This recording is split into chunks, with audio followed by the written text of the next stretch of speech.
one Microsoft partner harnesses the power of the cloud to achieve successful business outcomes. My next guest on Ultimate Guide to Partnering is the CEO of a Microsoft partner who intuitively understands the power of partnerships in building a successful publicly traded company. This is the Ultimate Guide to Partnering, the top partnership podcast. In this podcast, Vince Menzione, a proven partner sales executive, shares his mission to help leaders like you achieve your greatest results through successful partnering. And now your host, Vince Menzione.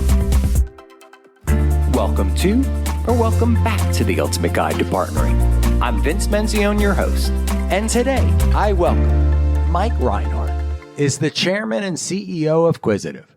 Quisitive has been on a tear and is able to highly differentiate itself by partnering with Microsoft and providing a range of services and capabilities to its customers. Mike and I discuss how the shift to the cloud has been a game changer in the technology industry and has required a change in mindset for many organizations. Quisitive has focused on creating long-term partnerships with its customers, helping them on the transformation journey toward adopting and integrating cloud technologies to achieve successful business outcomes. He believes that partnerships play a critical role in creating a competitive advantage and enabling organizations to achieve their greatest results. I hope you enjoy this episode as much as I enjoyed welcoming Mike Reinhart. Mike, welcome to the podcast. Thanks, Vince. Great to be here. I am so excited to welcome you as a guest on Ultimate Guide to Partnering. You're the chairman and CEO of Quisitive, and we met way back when I was an executive at Microsoft, so welcome. Thanks. So Quisitive has been on a growth tear. You're a publicly traded company, but for our listeners who do not know you and the company, I was hoping you could describe yourself and your organization. Yeah. I'm a longtime technologist, 30 plus years working in and around technology and helping use that technology to create business outcomes. Fortunate to start my career early on in the male health clinic chain, working at hospitals. But really what I describe as my developmental years was at Medtronic, a large biomedical device manufacturer, and fortunate enough to travel the world with them, really learning how to use technology as they grew from about a $300 million business when I started to about $5 or $6 billion when I left. I won't take too much credit for any of that growth, but what it was an incredible growing and learning experience for me. And now for the last 26 years, I've been leading and building technology services partners, partnering with Microsoft that do that for many enterprises rather than inside the four walls of one. And along the way, have learned a lot about working with Microsoft and placed a bet on them back in the late 90s before they really were an enterprise player, and understanding I saw an opportunity to really become a differentiated partner and have been doing that for a long time, and launched Quisitive in 2016, really centered around this fundamental shift happening in the cloud and how it was going to change the way customers consume technology with and from Microsoft and the shape of partners that they might need to do that. And so I've been building this version of this company over the last now 6+ years and growing. So tell us about that shift a little bit, right? You went from a big healthcare technology company, Medtronic, or at least it became a big company. That shift to working in the Microsoft ecosystem, why did that happen? Yeah, so I had this entrepreneurial spirit within me, had to achieve my master's degree, and really wanted to think about how do I lead the business. I actually had an opportunity at Medtronic to move into the sales side of the organization, but was a technologist at heart. And so felt like being able to learn how to take that and build a business and do that. So started working in that space, trying to understand how do you first and foremost, bring a set of services and capabilities to customers that allow you to help them create the outcome. That's what I learned at Medtronic, was how technology was changing everything from not only how you think about the business and what they're trying to accomplish, but how technology was really going to be a disruptor to accelerate things. And in their case, it was everything from doing what we think of as back office systems for finance and other kinds of things, but more importantly, working with engineering on building embedded pacemaker technology using very fundamental C code and things like that to build products that literally save lives, as well as things like regulatory compliance, tracking every device. And so it created this whole kind of universe of understanding. And it was, for me, that whole idea about how do you go do that for customers to use this incredible set of capabilities. And then looking at Microsoft and where they were at that time saying, look, they're early stage and I can go differentiate in that space and really become a different kind of preferred partner in that model if I do it right. And was fortunate to connect with some pretty interesting folks at that time, Chris Weber and Phil Sorgen and folks that were back in Dallas in their early stage careers, young guys like me back then.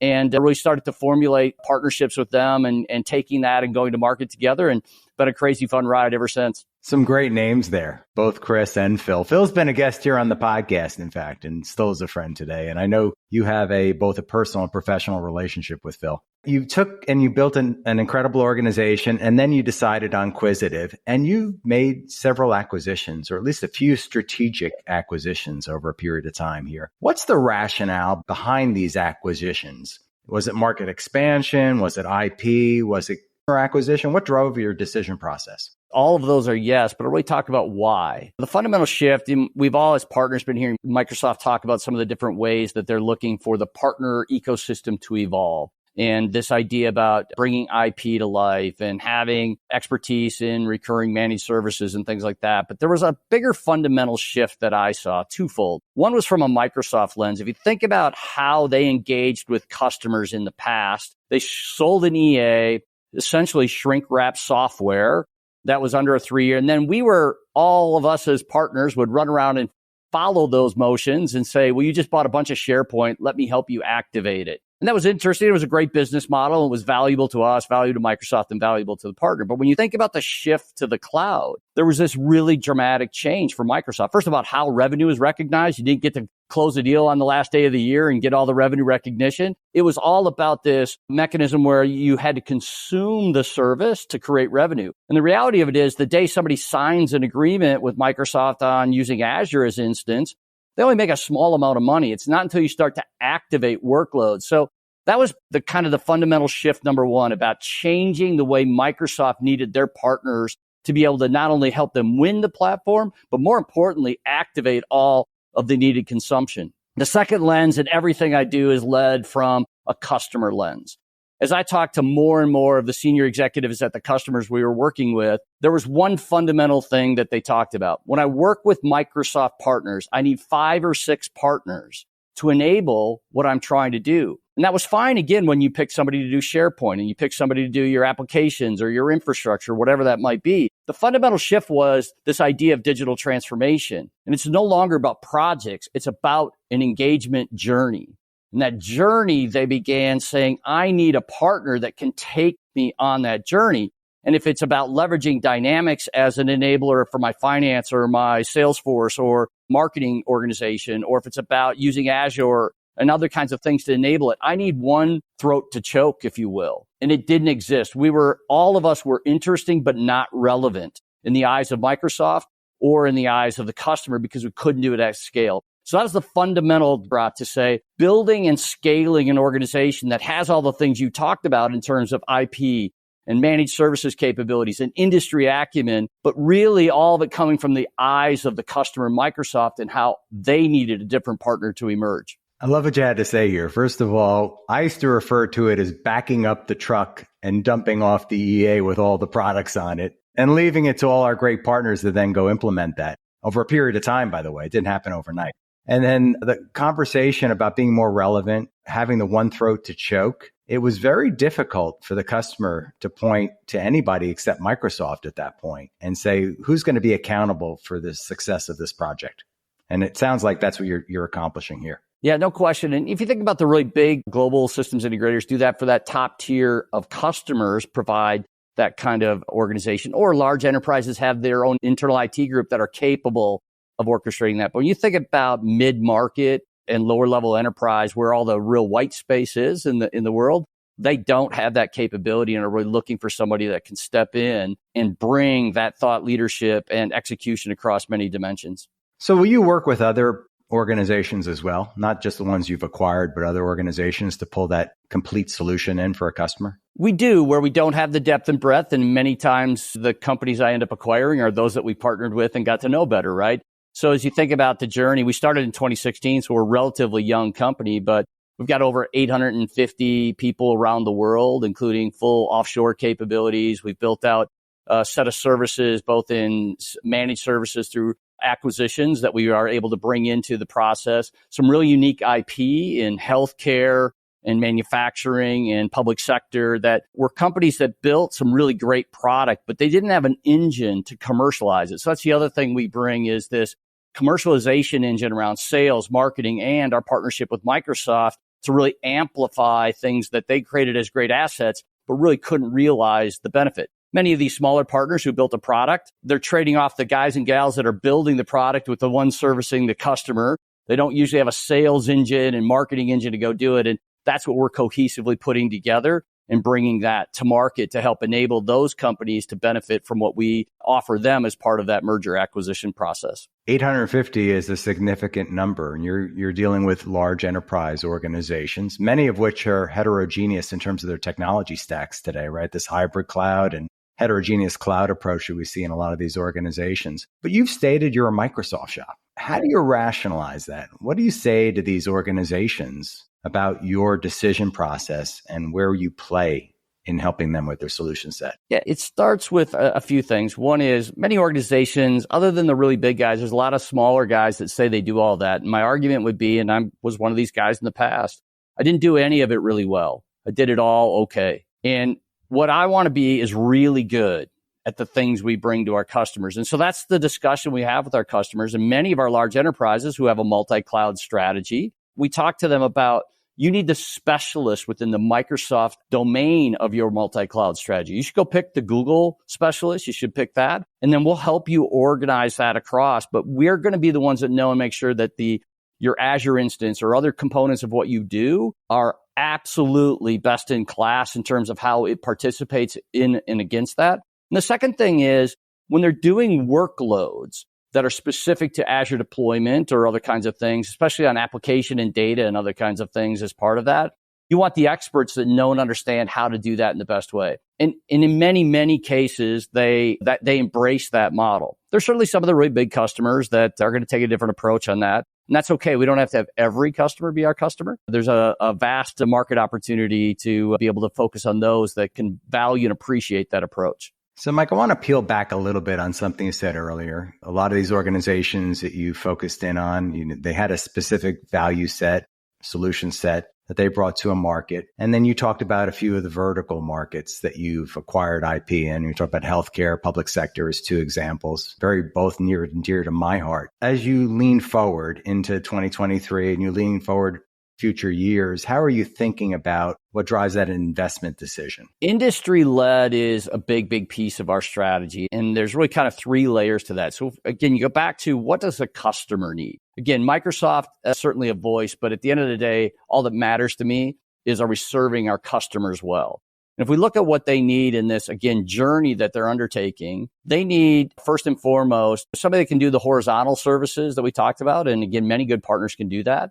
And we're certainly capable of all that. But more importantly, what they need are industry leaders. So we first start with subject matter experts in industry and healthcare. We've got people who are former CIOs of hospital chains. We've got these leaders in technology and business across those different industries that are first able to engage in what's the business outcome discussion, because it all leads from that in my mind. And then we have a set of products that we have today that are solving some of those problems. In most cases, Microsoft doesn't have industry solutions. They're reliant on the partner ecosystem to do that in the context of their cloud footprint. And that's what we've done, is built out specific provider healthcare products and things in process manufacturing that are the way that we help accelerate the path to that business outcome. But then it's got to all be supported by a layered model of very sophisticated systems integration and development services with scale using offshore. Those are all the elements that have to come together. So as we go to market, that's what we're bringing. And as we look to acquire additional companies, it'll be looking across each of those. In some cases, it's about that industry acumen that helps us, certainly complemented by any IP and within the context of those verticals that we're going after. And then sometimes it's just about scale and execution. Some of the acquisitions we did early on were about giving us access to that offshore capability that we didn't have. rather than trying to go build it. And I've seen so many fail at it. It wasn't didn't have a history of doing that. Go find somebody that was expert at that. We acquire that, bring that in, and then integrate it into our process. So that's the approach and the philosophy we take on bringing these together. So you go across this Microsoft ecosystem, like 450,000. I don't know, the numbers go between 420 to 450, right? And then you're of a decent size. I mean, 850 is nothing to squawk about. But you also are competing against some of the really big global SIs out there. How do you differentiate, and why do customers choose to work with Quisitive? Yeah, it goes back to, first of all, that really close understanding of the Microsoft ecosystem. A lot of those bigger guys operate, it starts with the partnering with Microsoft. They know we're going to win or lose with them. They're willing to bring us in and work with us in a very early stage motion, not when an opportunity is identified, but more importantly, when they're talking about white space and territory and all the things that have to happen to create value in the sales motion. They trust us completely that I'm not going to go flip them to Google or Amazon or something else. So that's one of the things that's really a first step that allows us access in a unique way. But the second piece with customers, going back to that again, is we're one of the very few partners that can do everything across the Dynamics ecosystem within Azure, both infrastructure as a service, platform as a service, data and the things there, as well as then Microsoft 365 on a project basis, on a managed services basis, and again, be able to provide comprehensive services. There's a very small ecosystem of those 450,000 partners or whatever that can even approach doing those for a larger enterprise environment. Yeah, I'd say it's a very small number, candidly. You also brought up trust, and I want to hone in here a little bit about the whole trust conversation, because I think it's so fundamental to success with partnering. We're going to talk about partnering a little bit more, but when trust isn't in the room, I feel like oxygen isn't in the room in a partnership. Do you agree? Absolutely. If you're not trusting, everybody's hiding stuff. And when you're hiding stuff, there are surprises, and then surprises lead to bad relationships. It's no different in personal relationships or whatever, right? When there's not trust and transparency in the process, things will go weird along the way. And I believe that's true of partnerships in the business environment as well. So we have been living through interesting times. Flip a coin right now and how the economy is going to go in 2023, right? But you and I had some conversations a little while ago about what we've both been seeing. Some of these conferences, we're seeing like huge turnout, right? We won't mention any names. You were at one conference in particular. It was very well attended. There was another conference going on, I think the week earlier, that was really well attended. And it feels like, so we're both very kin to Microsoft in the work that we both do. But it feels like there's been some contracting on spend and expenses in anticipation of a downturn. What would you say to organizations out there, maybe even to Microsoft right now, about what the right approach should be during this time in our economy? Yeah, certainly, like anything, there's always tightness in the marketplace. Even if you go back to early stages of the pandemic, there were those that were spending like crazy just to create remote work, but there were others that were struggling. And so you have to look at the market and have a good lens on it through your processes, qualification, and all those kinds of things. So that's step one, is just making sure you understand where are there stress points and try to make sure that you're focusing your engine from a sales, marketing, execution perspective in the right space. And again, that goes back to that open dialogue with Microsoft. What are they seeing? What are we seeing? And how do we together identify where our best opportunities are? So that's one. But the other piece, though, is we are seeing significant demand across many different dimensions and for different reasons. In some cases, it's because they can't hire, but they still got work to get done, right? And that's where we'll often talk about IT services as a footprint is being recession resistant, in part because of that, because there's a tightening that does occur in terms of the labor market for the enterprise and corporate environment, and have to rely more. The second is with all the disruption of supply chain and the globalization to nationalization and other kinds of things like that are actually driving meaningful investments in disruptive change to their business to be able to position them better for the future. And obviously, if you've got the right set of services, the right alignment to that, you're seeing great demand. The other place is helping customers figure out, sometimes they don't know that there's significant savings to be had. There's some that have made this journey to the cloud, whether it's Microsoft or others, but didn't do it right. They did the classic, I'm just going to move everything to the cloud. And it turns out their OpEx expense as a result has tripled. And going in and providing them some basic services to help them understand and assess can create opportunity for us as a partner with them to reduce costs that can free up dollars to then do other kinds of interesting discretionary projects and things like that. So that's the other thing, is to look at some of that universe that might be stressed in that way and help them unlock hidden dollars to create efficiencies that will actually help fund other initiatives. And you, again, become a trusted partner for them, that you're helping them think about how to save money. Sometimes, and I'll give Microsoft credit, for the first time, they've kind of taken that lens. Before it was like, make sure they spend and consume as much as possible. They're recognizing they've got to have a good relationship with their customers. And they're actually doing some things under their optimization banner to talk about, how do I make sure the customer's optimized in how they are using it? Again, to free up and have confidence that they'll use more of it in the future. I'm so excited to welcome Athletic Greens as the latest sponsor to Ultimate Guide to Partnering. Friends who know me well know I've made taking a green drink supplement part of my health ritual for over 20 years now, and it has made all the difference to my health and well-being. About 5 years ago, I added Athletic Greens, and now their product AG1 has become my go-to green drink supplement. I take this literally every single day. AG1 is packed with 75 high-quality vitamins, minerals, whole food source superfoods, probiotics, and adaptogens. It literally has replaced every vitamin in my cabinet. I take it at the start of the day and often have a second serving on days when I really need it. If you'd like to give AG1 a try, Athletic Greens is giving away a free 1-year supply of vitamin D and 5 travel packs with every new purchase.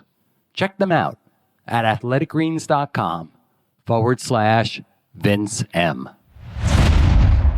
You said something I want to drive in on a little bit here. You mentioned the fact that a few years ago, there was, and in fact, COVID accelerated this, right? I'll call it the lift and shift to the cloud. But customers missed, organizations missed the opportunity to do real transformation at that time. Part of the reason why for that was maybe they were shutting down a data center. Maybe the hybrid work environment was a cause, in fact, to accelerate the move. But what I think I'm hearing you say, besides just the cost savings, is this, and this is why I'm such an optimist about the future. We live in the most transformative time, right? Every organization is going to become a tech organization in one form or fashion. We're seeing that across every industry and every geography. I'm in agreement with you here about this really great optimism, I think, for the future for organizations like yours, Microsoft, and the whole cloud experience, the whole cloud world that we live in.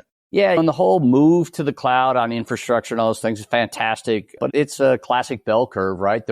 Once you get there, the really exciting part is what we call innovation using the cloud, right? And all the new capabilities about how do you build applications different, start to reason on data in whole new ways and leverage the power of that. That, I think, I use the analogy, I think we're in the first inning of a 9-inning game here. And that's really the core DNA of what we're trying to build at Quisitive. Yes, we got to help you make sure you have a great environment. It's got to be optimized and managed and economically valuable to you. But more importantly, how can you use all this capability to really create innovation for your business in a way that makes sense? And that's the fun part.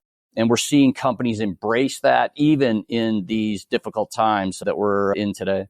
There's so much horsepower under the hood with that Azure capability. I mean, think about Azure AI as an example. We haven't even touched the surface of where we can go in the next couple of years. Yeah, agreed. So we've both been around this world of partnering for quite some time. What attributes, Mike, do you believe make for a great partnership?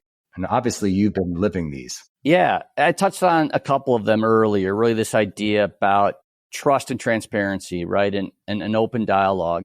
And there have been different, over the years with Microsoft, different times where that was effective and not effective. And that kind of goes with the territory. But I talked to a lot of people about partnering, and you'll go to some companies' websites and they'll have 45 partner logos on there. I'll argue most of those are partnerships of convenience that we'll go, and if it works out here, great, we'll do something together. And whether there's some economic sharing or whatever, or lead sharing or whatever it is, great. But those, to me, you got to have some of those. That's all fine. But strategic partners are different. You really can't have very many of them because it becomes very difficult to truly be a strategic partner without creating conflicts of interest and tension. And so for me, that partnering kind of attribute centers around this, I'm in. I'm all in. And my philosophy on that and why we think that the partner model that we use has been very effective and we're fortunate in it is they know and trust that I'm going to win or lose with them every time.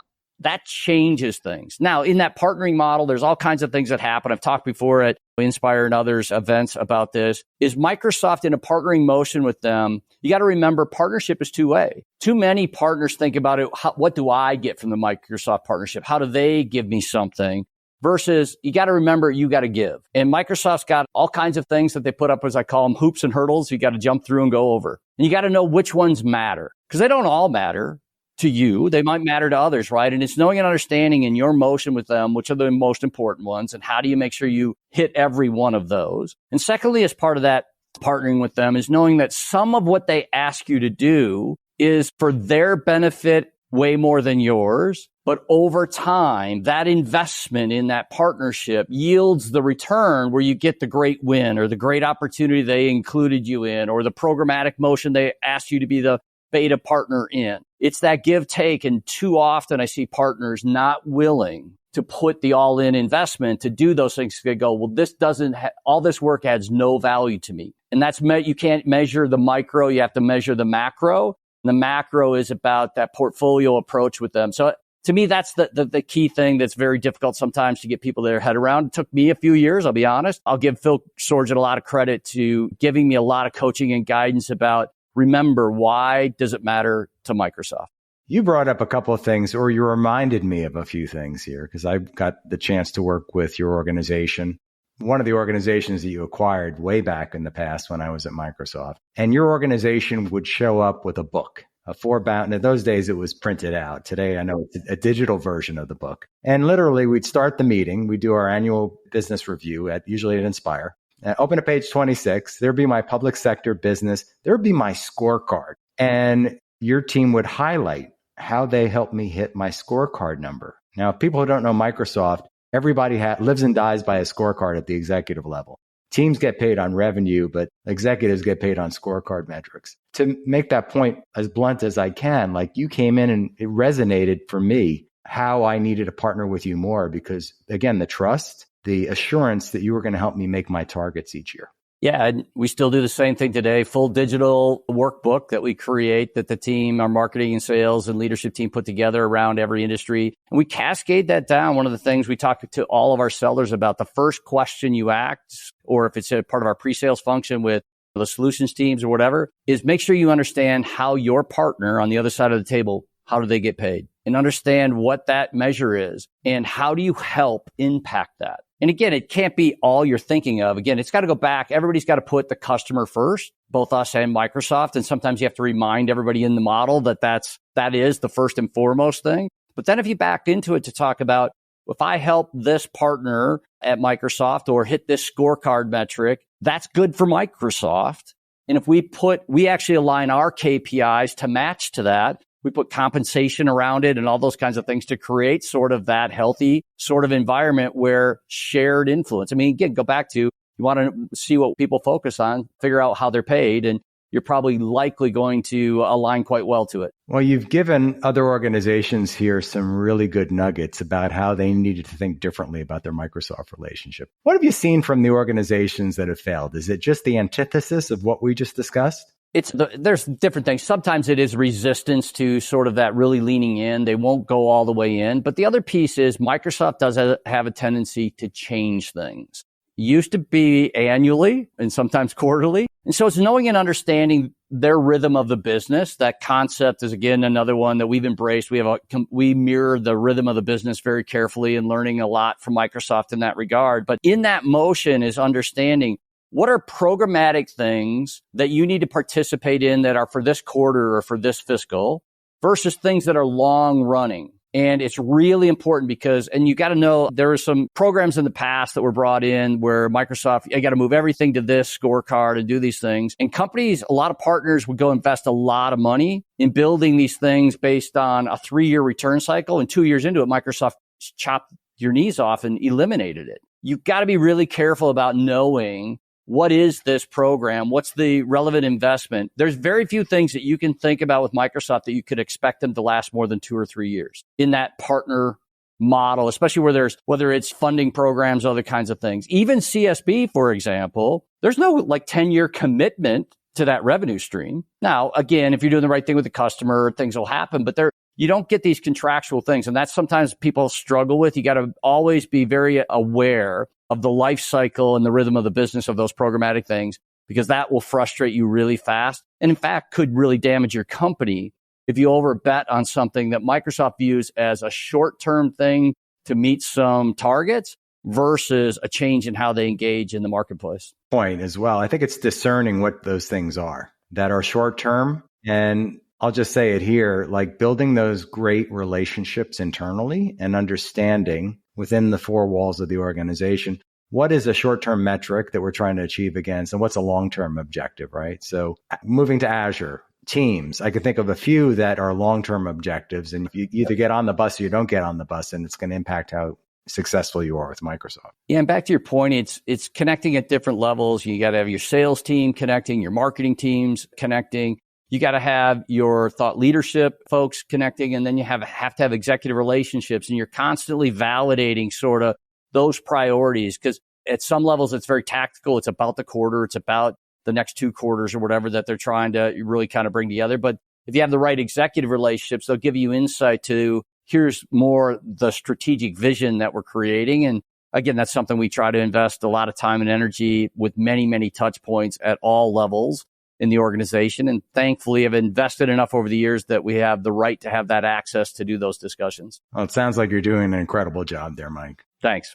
We're very proud of the team. Yeah, it's a terrific team. And I know some of the people on your team. In fact, I know several people on the team from my former life and current life, and you have an amazing team there. So I would love to pivot right now. As you might know, I'm fascinated with career journey. I got to spend quite a bit of time helping people earlier in their career when I was at Microsoft. And today, the podcast actually serves as an opportunity for people that are a little bit earlier in their career to learn from amazing leaders like you. And so was there a spark? Was there something that set you off on the path to this successful career as a tech business leader? Yeah, it stems back from my early days, and I was at Medtronic about 10 years. And this whole idea, I was a technologist, right, and a developer in my early career. But really this idea that while technology is cool, the business doesn't care how cool it is. And there's a lot that take that mistake to talk about the most eloquent or whatever. It's really about the thing that can derive business value in the most efficient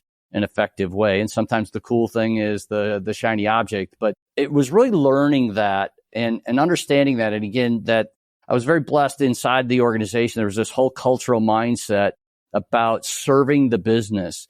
And in fact, they ran the business as a chargeback center to their business side. So it behaved like a consulting organization inside. And it taught me about you had to justify everything you did. So a lot of times corporate IT people inside the world, they're not ever required to justify if it's going to take a week, a month, a year, or whatever, right? Within reason. It was everything hourly chargeback back to the business. And I'm like a 26-year-old kid meeting with senior VPs in the business talking about, why is this costing me this much? And like it gave me this incredible insight to the value of the services we were providing, but also the burden it placed on the business in context of other important things like selling and marketing and delivering products and whatever those things were.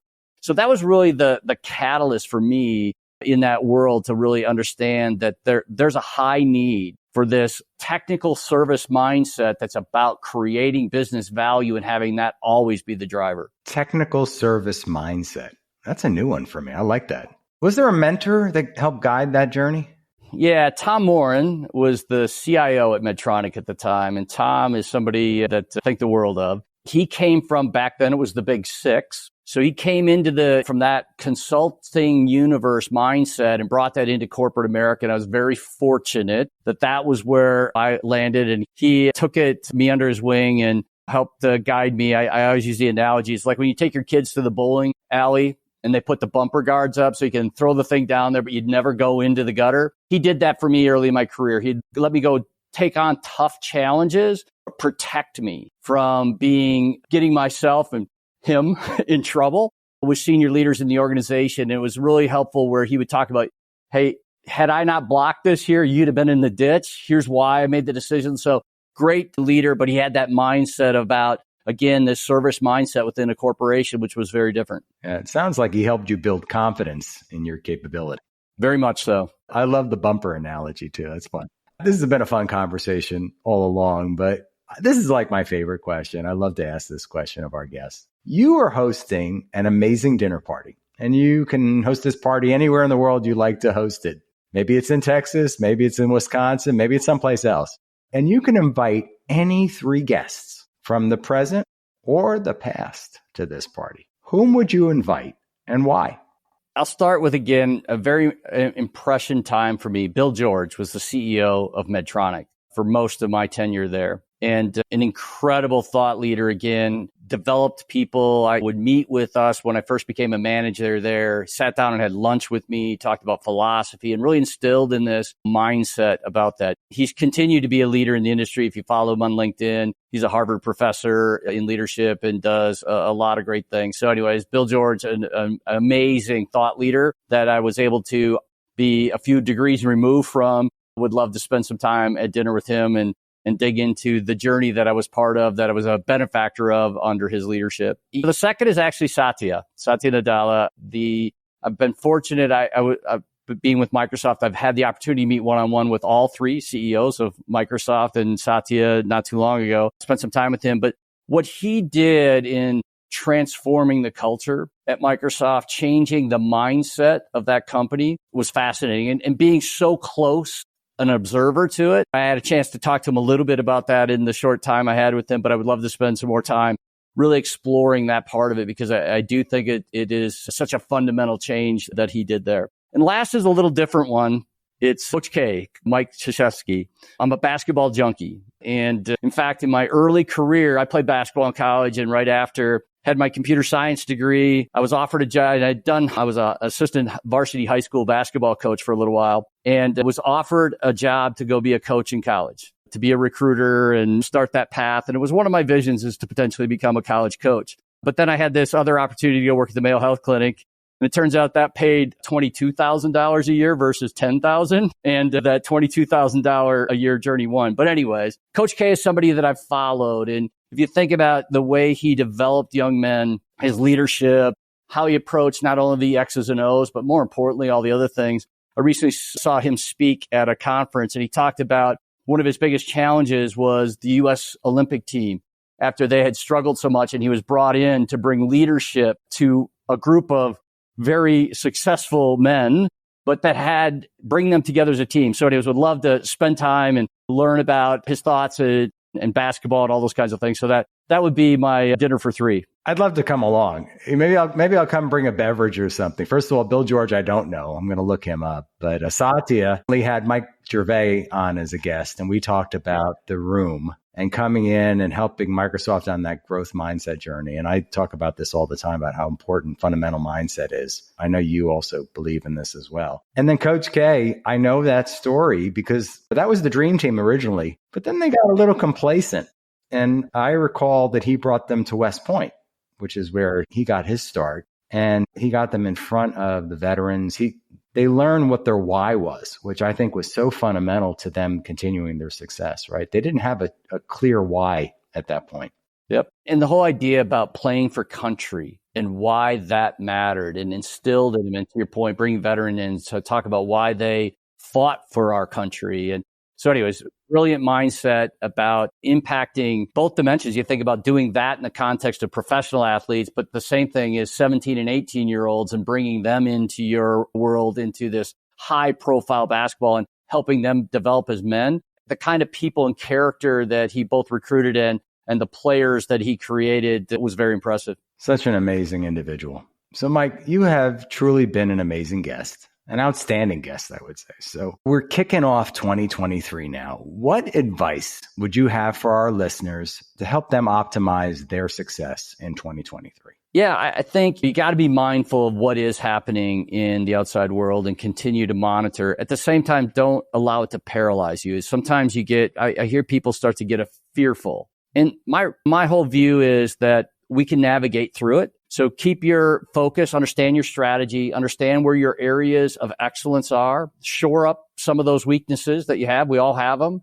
Make sure that you don't just complain about them, that you actually invest in and go and shore them up to strengthen your business. Stay focused on that and hold yourself accountable along the way and be flexible to adapt. I mean, the one thing that I know for certain is it's going to change. Whether it's the recession, whether it's going to be some sort of technological change, it's both the strength and the weakness of this industry. Change is ever happening, right? And the great news about that is if you're flexible and can adapt with it, you can become a leader to do it. So I think at the end of the day, I'm a big believer in build a plan, manage the plan, but be aware of your surroundings and adjust and adapt as you go.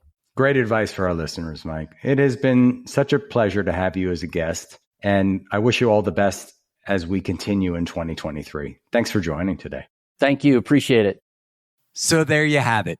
Another amazing guest joins Ultimate Guide to Partnering. And I hope you enjoyed this interview as much as I did. Odds are, if you're a technology partner executive and hearing my voice, chances are you too are looking to accelerate your success through partnerships. I mean, let's face it, we all have seen partnerships that look good on paper, but never live up to their expected results. There are a lot of reasons why partnerships fail. And at Ultimate Partnerships, we help you get it right by applying a proven set of best practices and framework that's used by leading partners working with Microsoft and other technology giants. If you want to learn more, follow the link in the show notes or visit our website at ultimateguidetopartnering.com. Thanks so much for listening to this episode of The Ultimate Guide to Partnering with your host, Vince Menzione. Online at ultimateguidetopartnering.com and facebook.com/ultimateguidetopartnering. We'll catch you next time on The Ultimate Guide to Partnering.